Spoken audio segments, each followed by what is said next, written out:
Prologue. The galactic concord had endured for 10 millennia. An intricate network of alliances, treaties, and shared technological advancements bound hundreds of species together in a fragile balance.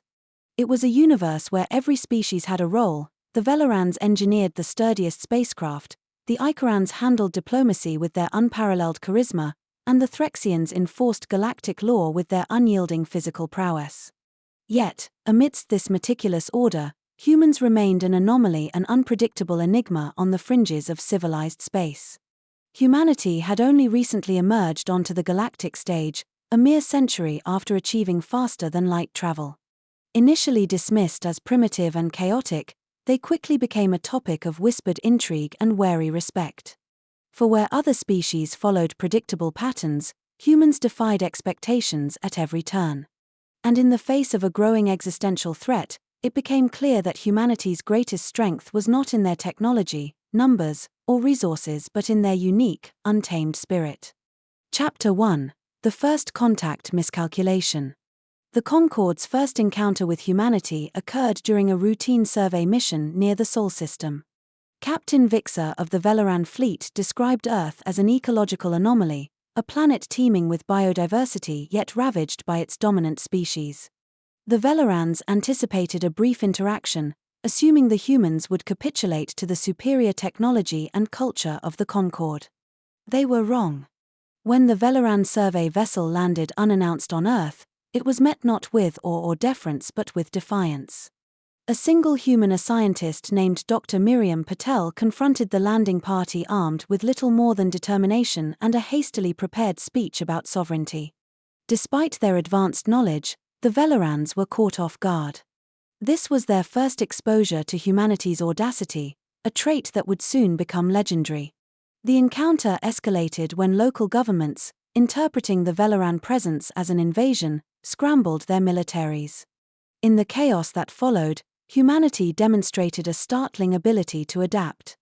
They reverse-engineered Veloran communication signals within hours, coordinated global responses despite political rivalries, and even managed to disable a Veloran scout drone using improvised electromagnetic weaponry.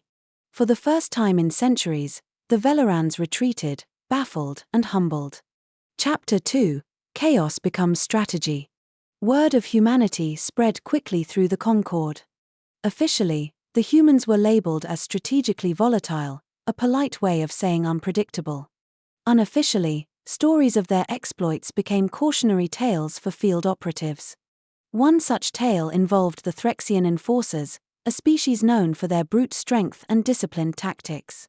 When a Threxian task force attempted to apprehend a rogue human colony on the fringe world of Epsilon Prime, they expected a straightforward operation. The colony had no formal military and relied on outdated technology. Yet, the Threxians found themselves ensnared in a guerrilla campaign unlike anything they had encountered. Human colonists used their environment as a weapon, setting traps, leveraging terrain, and employing psychological warfare.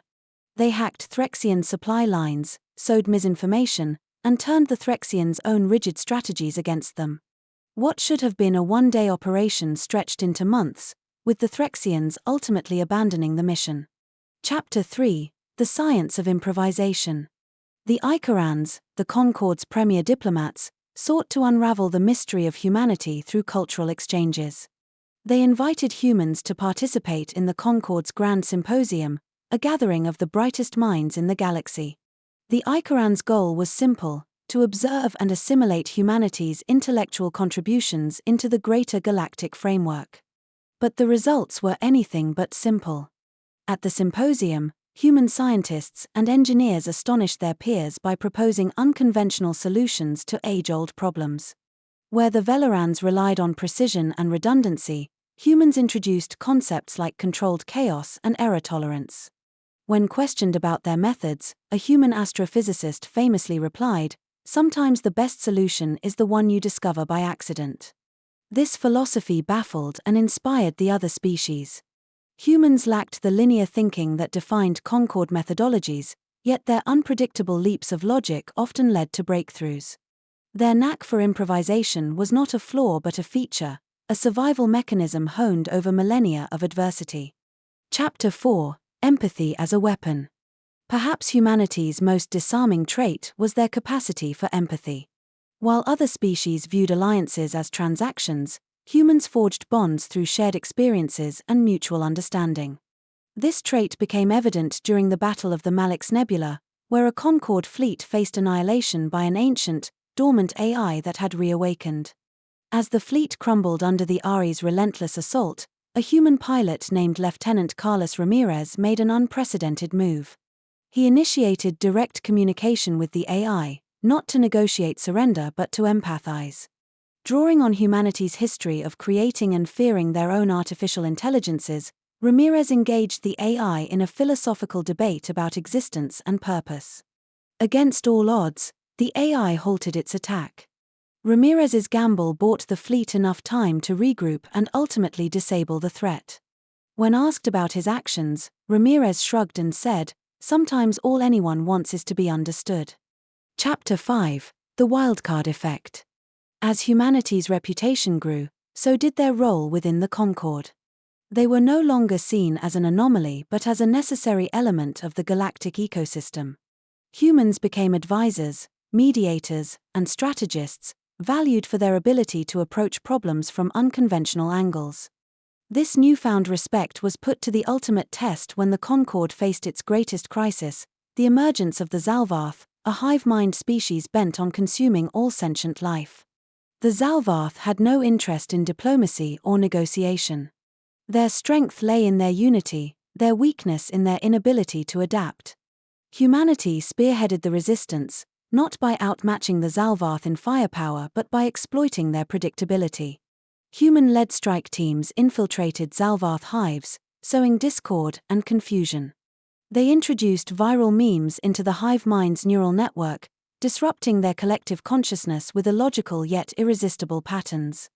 In the final battle, a coalition fleet led by a human admiral executed a plan so audacious it seemed suicidal. By feigning retreat and luring the Zalvarth into a spatial anomaly, the fleet turned the enemy's overwhelming numbers against them, collapsing the anomaly and ending the threat. Epilogue. The galactic Concorde would never be the same. Humanity had proven that their unpredictability was not a liability but an asset. They were the wildcard, the spark of chaos that kept the galaxy from stagnating. In a universe bound by rules and routines, humanity reminded everyone that sometimes, the best way forward is to rewrite the playbook. As the Concorde adapted to this new reality, a saying began to circulate among its members: when the stakes are highest, trust the humans. They'll find a way. And so, humanity carved their place in the stars, not as conquerors or followers, but as innovators, the ultimate wildcard in a galaxy that had thought it had seen everything.